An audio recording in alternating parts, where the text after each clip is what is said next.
Donc, ce que je vais faire pour la suite, c'est générer un assemblage au départ du dernier document que j'ai réalisé. Et donc, vous pourrez le récupérer à une adresse que je vais vous donner si vous voulez redémarrer de là.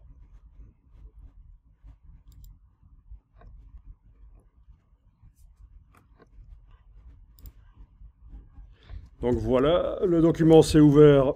Double-clic sur la main dans la palette des outils. Ça, c'est toujours utile dans tous les logiciels Adobe pour ramener bien centré sur l'écran le document. Ça, vous connaissiez, le double-clic sur la main dans la palette des outils. Comme ça, je vois quand même le document.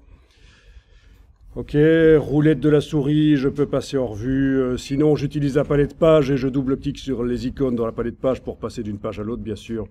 Enfin, il y a plein de techniques pour passer d'une page à l'autre. Quoi qu'il en soit, ce document, je vais l'exporter en tant qu'assemblage. Et donc, tout sera dans l'assemblage, les polices de caractère, les images, tout ce qui serait vectoriel, tout.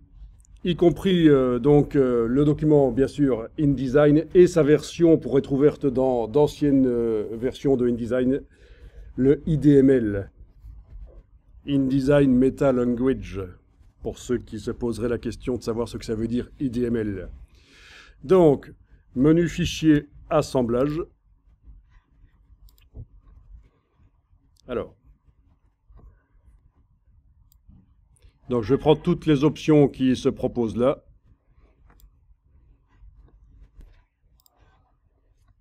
Ok, je vais le mettre dans un dossier. Ça, c'est juste un dossier dans lequel je vais mettre l'assemblage.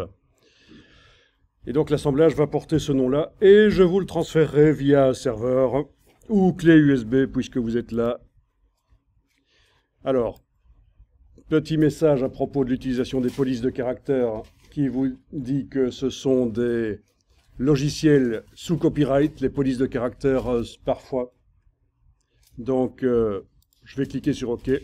On sait que, voilà, c'est pas parce que vous recevez un dossier d'assemblage avec des polices dedans que vous avez le droit d'utiliser les polices par la suite, parce que la personne qui vous donne le dossier d'assemblage a peut-être payé les polices de caractère. Et vous, vous ne les avez pas payées. C'est ça que ça veut dire, le petit message d'avertissement.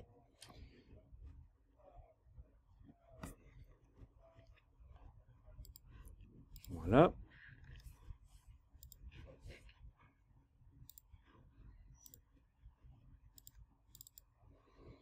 Et donc voilà ce que je vais mettre sur le serveur qui contient donc le InDesign, mais vous ne pourrez pas l'ouvrir parce que moi je suis dans la version 2021 et vous, vous êtes dans la 2020. Vous utiliserez le IDML. Il y a les images qui sont utilisées dans le document en version Photoshop.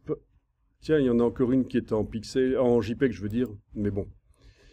Les fontes, mais si ça vous avertit quand vous ouvrez le document que les fontes sont manquantes, vous pourriez installer les fontes dans l'ordinateur et ça marcherait, mais je vous conseille de faire du remplacement en fait de fontes. Ne vous occupez pas des fontes manquantes.